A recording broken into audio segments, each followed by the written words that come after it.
Cass Elliot took a significant secret with her to the grave. No one knew the identity of her child's real father. Years later, her bandmate Michelle Phillips uncovered the truth, and it was a shocking revelation. Cass was the breakout star of the Mamas and the Papas, a renowned folk rock band, but her remarkable talent on stage masked a deeply challenging life. Her journey was filled with unrequited love, public missteps in her career, hidden emotional pain, and drastic dieting. She struggled with her self-image until her final days, and even now, a cruel myth tarnishes her legacy. Cass Elliot was born on September 19, 1941 in Baltimore, Maryland. She was originally named Ellen Naomi Cohen. Her family, Russian Jewish immigrants, faced financial struggles during her childhood. Despite these difficulties, Cass exhibited a magnetic personality and undeniable talent, foreshadowing her bright future. However, from a young age, she battled with her weight and the societal judgment that came with it. In high school, she found solace in performing arts, developing a love for theater and dazzling audiences. She adopted the stage name Cass Elliot, drawing inspiration from actress Peggy Cass and a late friend. This new identity became an alter ego that boosted her confidence to step into the spotlight. With this newfound courage, Cass made a decisive, albeit risky, move. She dropped out of high school and relocated to New York City to pursue acting. However, Broadway wasn't kind to her. After losing a role to Barbra Streisand, she shifted her focus to singing, hoping that music could offer what theater could not. Unfortunately, the path ahead would prove just as heartbreaking. Cass experienced moderate success in music early on, forming two bands, Big Three in 1962 to 1964, and late, the Mugwumps. It was during her time with the Mugwumps that she met Denny Doherty, a man who became the great love of her life. However, in a cruel twist of fate, Doherty was emotionally unavailable. Despite her feelings for him, Cass married her Mugwumps bandmate, guitarist James Hendricks, in 1963. This marriage wasn't based on love, but was a practical arrangement to help Hendricks avoid the military draft. The union was short-lived, lasting only 8 months. After the Mugwumps disbanded, so did her ties to Hendricks. Cass hoped Denny Doherty might choose to follow her, but instead, he joined the New Journeymen, a group that included the married duo John and Michelle Phillips. Cass was determined to join the new band at any cost. Doherty had rejected her romantically due to her weight, but he couldn't deny her immense talent. He believed she was the missing piece for the New Journeymen. However, John Phillips resisted bringing Cass into the group, claiming her voice was too deep for their arrangements. Privately, though, his objections were more personal. He thought Cass was too heavy to fit the image he envisioned for the band. This criticism deeply affected Cass, who had already struggled with society's rigid beauty standards. In an era that idolized slim figures like Audrey Hepburn's, Cass felt like she didn't stand a chance. Despite John Phillips' repeated rejections, Cass was determined to join the band, partly to be closer to Doherty. Michelle Phillips later revealed that Cass followed the group everywhere they went, enduring cruel treatment in the process. The New Journeymen treated her worse than they would a bothersome fan, ordering her to fetch drinks, mocking her, and allowing her to rehearse with them but never perform. Still, Cass didn't give up, and soon, the situation would shift in her favor. The New Journeymen had a reputation for prioritizing partying over their music, often spending their money recklessly. Eventually, they ran out of funds and had no choice but to turn to Cass for help. Homeless and desperate, they arrived at her Los Angeles home. Cass saw this as her chance. She offered them a deal they could stay with her, but only if they let her join the band. With no other options, John Phillips reluctantly agreed, regardless of his opinions about her appearance. There's another version of how Cass became part of the band, though. For years, the official story was that fate, not financial troubles, brought Cass and the New Journeymen together. According to this account, Cass accompanied the band on a trip to St. Thomas in the Virgin Islands. While walking near a construction site, a pipe fell and hit her on the head.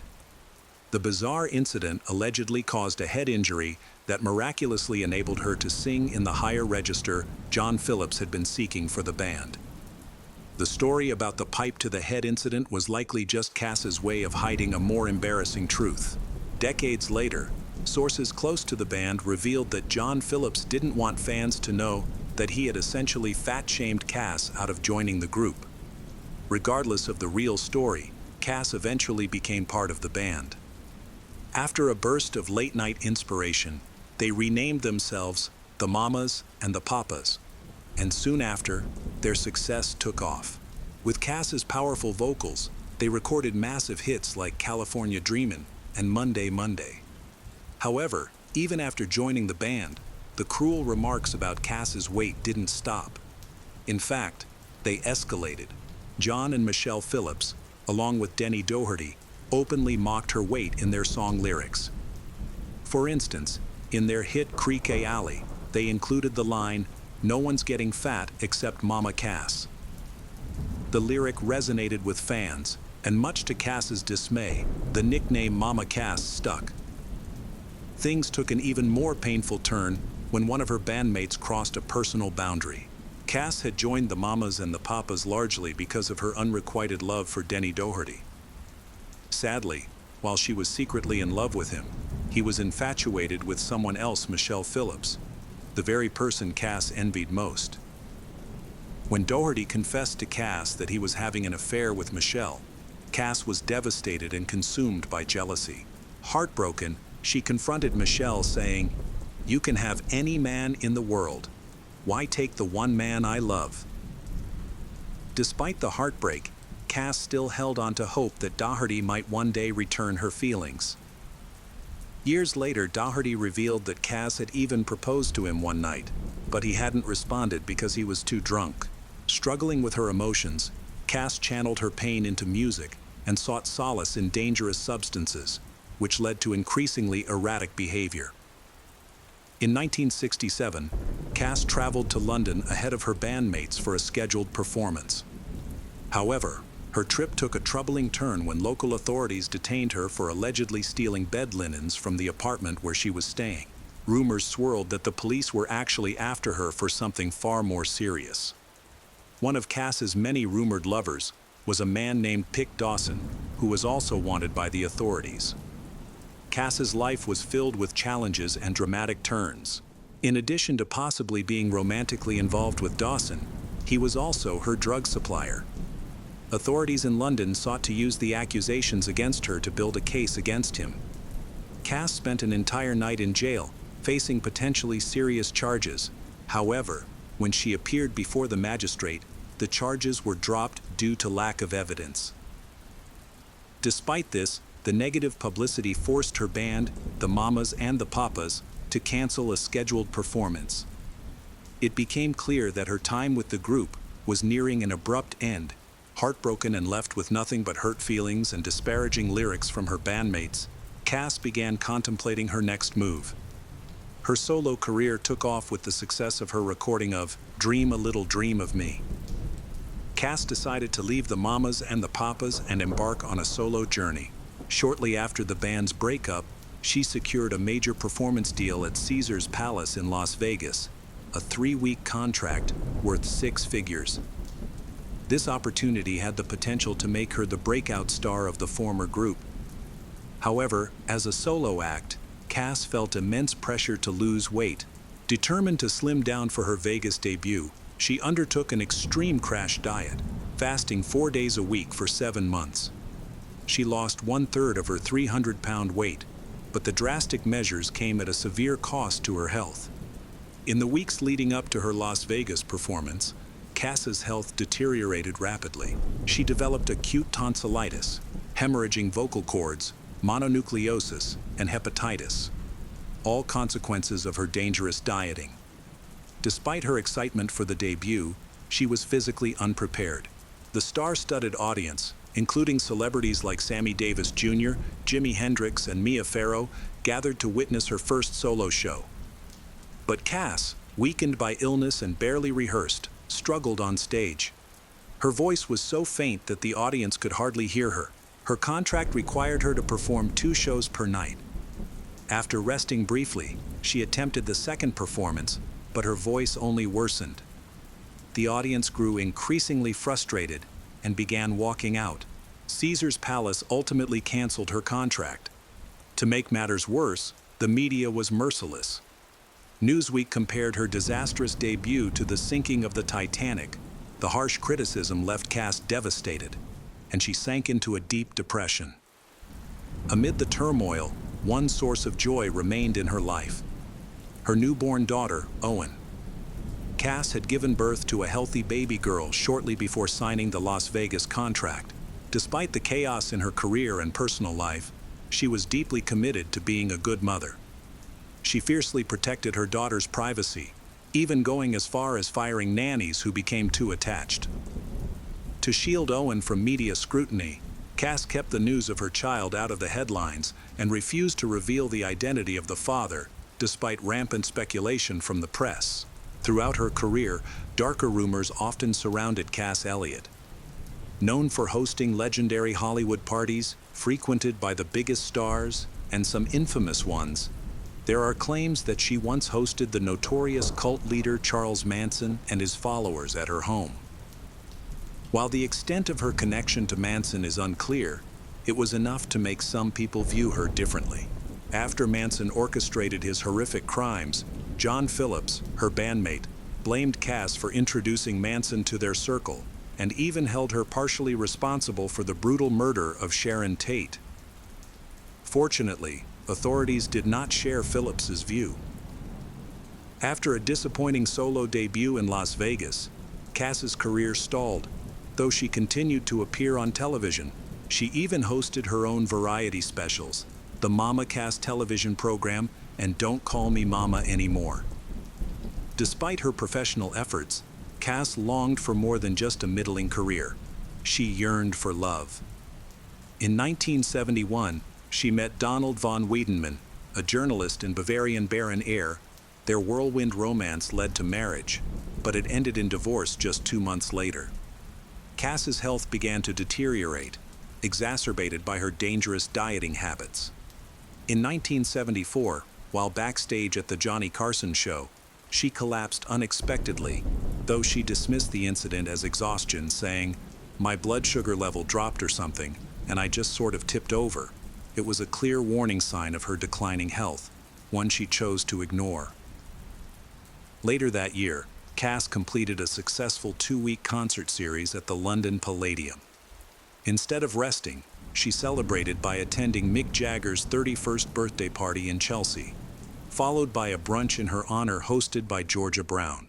At the brunch, Cass appeared unwell, frequently coughing, blowing her nose, and struggling to breathe. That evening, she attended another party hosted by entertainment journalist Jack Martin. Normally the life of the party, Cass seemed unusually drained, though she insisted she was simply exhausted. This would be her final public appearance.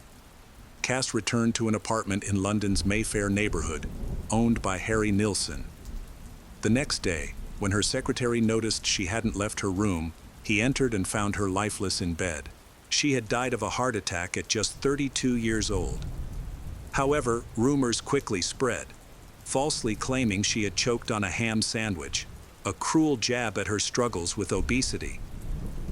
4 years later, The Who's drummer Keith Moon also died in the same apartment at the age of 32.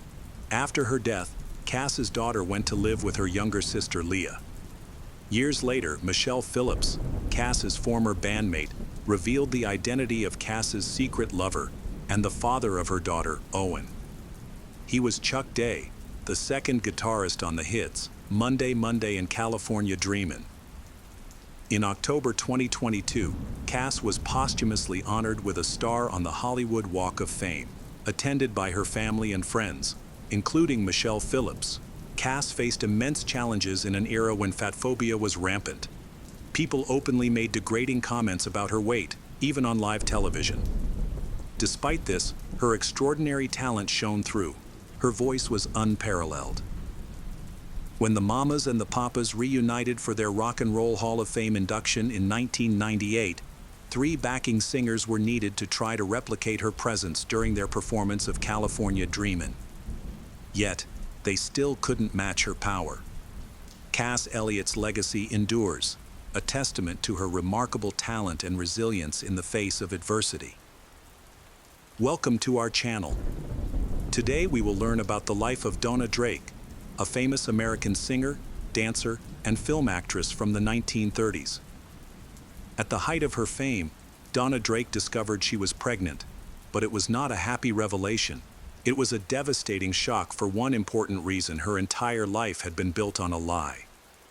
The pressure to keep her secret was so great that it ultimately led to her early death.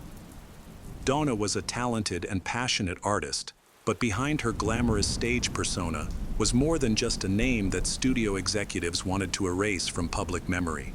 Unlike many Hollywood stars who changed their names, Donna Drake's circumstances were unique and had a profound effect on her. When Donna Drake began her career with Paramount Pictures, they shared a fabricated personal history with the press. Her biography claims that she was born in Mexico City to parents who worked in the restaurant business. However, this is completely untrue. The truth is that Donna Drake was born Eunice Westmoreland in Miami, Florida, on November 15, 1914. The shocking truth is that her parents were not Mexican, they were black. At the time, Jacksonville was a segregated city, meaning that black and white people were separated by law. This environment was not conducive to raising children, so the Westmorelands eventually moved to Philadelphia in search of a better life. This is where Donna Drake's future began to change. In Philadelphia, her father found work at a chili stand, but with 5 children to support, life became difficult. Her parents soon realized that Donna had a special talent: her incredible musical ability. Shortly after they moved to Philadelphia, her mother came up with a bold idea that involved moving again. Not only did Donna have a beautiful voice, but she had also become more attractive. Believing that her daughter had the potential to become a star, her mother decided to move to New York City to pursue Donna's singing career. They invited another waitress from the restaurant, Renee Villon, who also wanted to be famous, to join them, although they may have had other reasons for bringing her along. After arriving in New York, Donna and Villon formed a sisterhood. This partnership may have been strategically motivated, as Donna was black and Villon was not. They quickly landed their first gigs, but one of those gigs was particularly scandalous. While performing at the Paradise Cabaret, notorious producer Earl Carroll spotted Donna and hired her for his upcoming music review, Murder at the Vanities. For the show, Carroll made a bold choice and had Donna wear some of the most revealing outfits in the business. However, Donna was more than just a beauty. She was also a talented musician, proficient at playing instruments like the piano and saxophone. She proved to be more than just a scantily clad backup singer. Donna also had another advantage: she had incredible rhythm. One critic commented that her body movements kept the beat of the music better than the conductor. Although Donna loved performing, the music review eventually ended, marking a change in her life. After finishing Murder at the Vanities, co-star Renee Villon announced her decision to leave the entertainment industry and get married. While Donna was prepared to continue her career on her own, she faced a significant dilemma regarding her identity. She had been pretending not to be black, and now she had to decide whether to reveal her true identity or maintain her current appearance. Ultimately, for the sake of her burgeoning career, she chose to continue living the lie. Little did she know that greater challenges lay ahead. While Donna chose to strike out on her own, she continued to work in nightclubs. These venues were home to a variety of people, some good and some not so good. Among the latter was a notorious Russian mafia member named Lou Pretty Amberg, known for a violent incident in which he stabbed comedian Milton Berle with a fork after being insulted on stage. He was quite a formidable figure, and Donna's choices only became more complicated. Donna Drake realized that she could attract any man in the room, but she decided that Amberg was the one she wanted. They started dating, and he showered her with gifts and attention. However, she had to be careful not to make him angry, and to stay away from any sharp objects, such as forks. In the midst of all this, Donna receives an offer to star in the film Strike Me Pink, which is being filmed in California. She bids farewell to Amberg and leaves, unaware that she will never see him alive again. During this time, Donna begins to embrace her Latin heritage more fully and adopts the name Rita Rio to enhance her character. Ironically, Strike Me Pink is about a fictional gang, while Donna's boyfriend is living a dangerous reality on the streets of New York City. However, she is about to discover that real life can be much more brutal than any Hollywood movie. As Donna begins to establish herself in Hollywood, she realizes that she has not heard from Amberg in quite some time. Still in Hollywood, she has no idea what he is going through. Then, about a month after he goes missing, she receives a disturbing phone call from the FBI. They want to ask her about her relationship with Louis Pretty Amberg. The news is shocking. The FBI informs her that Amberg has died under suspicious circumstances. His clothes had been removed, he had been tied up and then placed in a car that had been set on fire. The FBI also wants to know if she has any information regarding his death. In response, Donna lies out of fear, claiming that she barely knew Amberg. She becomes more involved in the conversation when they ask about his work. Donna states that she doesn't know where his money came from. All she knows is that he had always been a gentleman and that they both enjoyed horseback riding in Central Park. It is a convincing act, and the FBI seems to believe her. However, Donna finds herself caught in a web of lies that grows more and more complex. After Strike Me Pink, Donna returns to New York City and begins working at another nightclub. This time, the venue features a nightly show. When the owner is sick one day, Donna takes over as MC. She is a huge success and eventually takes on the role full-time. Soon after, she receives an unusual offer she can't refuse. Someone suggests forming an all-female, all-white orchestra, and because of her exceptional talent, Donna is asked to lead the group. She eagerly accepts the opportunity and decides to keep her stage name, Rita Rio, for this new project. At the time, a black woman is pretending to be Latina while conducting an all-white orchestra. Donna and the Rhythm Girls tour the country and become extremely popular. However, maintaining her Latina persona pushes Donna to her limits. When performing as Donna, people expect her to speak Spanish. To continue performing, she works hard to secretly learn the language and manages to handle her responsibilities convincingly. Donna and the Rhythm Girls do well, and Donna's work with the orchestra eventually brings her back to Hollywood. While there, she has a pivotal encounter with an old friend. Fortunately, Donna's friend Dorothy Lamour, whom she has known since her days in New York, has become a famous movie star and singer. To help Donna, Lamour decides to use her connections to secure a role for her. Specifically, she wants Donna to play another busker. This involves Donna portraying an exotic woman who sings and charms American men, often luring them into her life and bed. Donna lands the role alongside Lamour in Loma of the South Seas, which marks a major turning point for her. After she secures the role, Paramount Pictures recognizes her potential and quickly begins promoting her as their next leading lady. The studio emphasizes her Latin heritage, creating a compelling backstory for Donna. It remains unclear whether they knew about her black identity and chose to hide it, or whether they were fooled by Donna herself. When she appeared in Loma of the South Seas, she adopted this stage name. Donna hoped her second attempt in Hollywood would be successful, and it turned out to be a surprise hit. No one expected it, but Loma of the South Seas became a huge success and received 2 Academy Award nominations. This opened up significant opportunities for Donna. Her next role with Paramount was in Louisiana Purchase, which starred the famous actor Bob Hope. Hope's reaction to her exceeded her expectations. He was smitten with Donna and insisted on casting her in his next film. That film was Road to Morocco, part of the hugely popular Road to series starring Bing Crosby. Additionally, Donna's friend Dorothy Lamour was her third co-star, which came in handy because Donna had to get quite close to her on set. In Road to Morocco, Donna gave Hope a passionate kiss, This was notable because it marked the first affectionate on-screen kiss between an interracial couple, albeit not in the way that Hollywood typically portrayed such relationships. While the public believed Dona to be Latina, she played an Arab woman. In reality, she was black. With a string of successful films to her name, Dona decided to take a different path during World War II. She contributed to the military effort by posing for Yank magazine and Army Weekly. During this time, she received a dubious award from a fraternity students at Georgia's Emory University, voted her the girl they would want to ride in the back seat of a car with, despite gas being rationed during the war. Dona attracted attention for her looks, but she was not truly happy.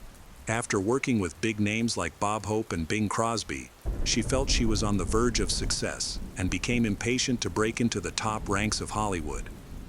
However, there was one significant obstacle in her path. Despite her ability to shine on screen, audiences reported that she lacked acting skills, a major drawback for an aspiring star. Sadly, Dona realized this herself and admitted that she had no acting talent. Instead, she focused on a different strategy.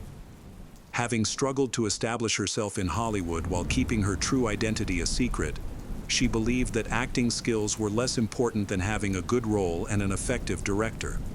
She argued that the director ultimately controlled an actor's destiny. However, she was missing a key ingredient for success. Donna Drake was partly shaped by Paramount Pictures, and in the end, they did not support her career. As a result, her popularity began to decline, and when that happened, the studio heartlessly let her go, offering her a role in the low-budget film Hot Rhythm. However, this turned out to be a blessing in disguise. On the set of Hot Rhythm, Dona met Billy Travilla, a costume designer, and their whirlwind romance began. After just 10 days of dating, the impulsive couple decided to marry, but Dona's past still loomed large over her life. On August 19, 1944, Dona and Travilla held a small, informal wedding. When she said "I do," she also broke the law, as interracial marriage was illegal at the time. This put her in a dangerous situation, and it is possible that even her new husband did not know about her true origins. Additionally, Dona was in financial trouble after leaving Paramount. However, this is where she proved her resilience. Surprisingly, she discovered that she could still take on roles without Paramount's support. In 1948, she was cast as the second female lead in the satirical comedy So This Is New York, produced by the rising Stanley Kramer, who would later create the classic High Noon. Everything was set for a successful film that would elevate Dona's career. The reality was quite different. To say that So This Is New York was poorly received by critics and audiences is an understatement. Audience reactions were harsh. At a preview screening, one attendee remarked that the film should have been flushed down the toilet, although years later, Martin Scorsese proudly presented So This Is New York at the Tribeca Film Festival. That did not help Dona at the time. She had already taken on a failed project, and the doors of Hollywood would soon be closed to her. Dona left So This Is New York and headed to her next film, Beyond the Forest. There were two main reasons people were optimistic about the film. First, she would be starring alongside Oscar winner Bette Davis. And second, the esteemed director King Vidor was at the helm. Dona hoped the film would be the breakthrough her career needed. However, she did not foresee the challenges that lay ahead. It is important to note that Davis was not very enthusiastic about making Beyond the Forest. It was reported that she did not like the script, which focused on a bored, unfaithful housewife who was constantly looking for ways to escape her situation. This behind-the-scenes turmoil did not bode well for the success of Beyond the Forest, and once again, Dona faced failure. Life in the Travilla household may seem bleak, but surprisingly, it was not. While Dona failed to make a splash at the Oscars, her husband did. He had the opportunity to work on the Errol Flynn film Adventures of Don Juan and won an Academy Award for his costume design. Thanks to his success, they at least had food on the table. However, another challenge lay ahead, one that money could not solve. After the failure of The Girl from Jones Beach, Dona began to suffer from health problems. Her husband blamed it on the pressure of acting, but it was probably caused by the stress of having to hide her true ethnic identity from everyone around her. Her stress soon escalated into a serious health issue. Doctors eventually diagnosed Dona with a form of epilepsy, and she soon received shocking news. She was pregnant. As a black woman pretending to be Latina, Dona worried that her pregnancy might expose her past. She anxiously marked the days leading up to her due date. In 1951, she gave birth to Nia Novella Travilla, and fortunately, no one questioned the color of her baby's skin. After taking time off to enjoy motherhood, Dona returned to work with a role in the noir film Kansas City Confidential. Although her role was only a supporting one, it marked her return to successful films. If there was any competition between Dona and her husband, she certainly won this time. Dona's second round would be tough. Her husband, Travilla, had shifted his focus almost entirely to working with Marilyn Monroe. He designed costumes for her iconic films, Gentlemen Prefer Blondes and The 7-Year Itch, including the famous cocktail dress that billowed out over subway grates. While Dona was delighted with Travilla's success, there was an underlying competitive tension typical of Hollywood couples. Not only was Travilla's career outpacing hers, but he was also growing closer to the gorgeous Marilyn Monroe, one of Hollywood's most glamorous stars. On top of that, Travilla had a hobby that made their family life difficult. On one trip, Travilla brought back several live birds as souvenirs, including parakeets, cockatoos, and finches, nearly 100 in total. Dona was not pleased, and it seemed like things were coming to an end. Whether it was Dona's rising career or the presence of the birds, by 1956, their fairy tale had ended when they decided to separate. However, they remained on good terms for the sake of their daughter, Nia, while remaining legally married. The situation became difficult and worsened in 1960. 4 years after their separation, Travilla appeared on Groucho Marx's game show You Bet Your Life, where he showcased one of Dona's dresses. During this appearance, Dona appeared uncomfortable, and when asked about movie roles, she seemed lost. By the late 1960s, Dona was struggling with her mental health and epilepsy, and the stress of hiding her true self became too much to bear. She eventually made the difficult decision to relinquish her parental rights and let her husband raise their daughter. In the decades that followed, Dona largely disappeared from the public eye, with her last appearance being in the 1986 Macy's Thanksgiving Day Parade. She died on June 20, 1989, of respiratory failure and pneumonia.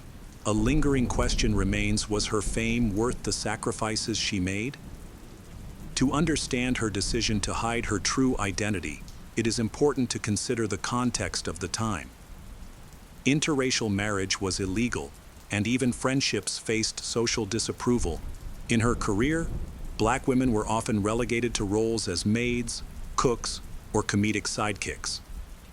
Despite her ambition, Dona faced a world rife with prejudice.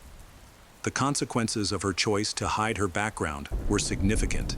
While she was skilled at concealing her past, it meant that we know very little about her parents and how they felt about her achievements.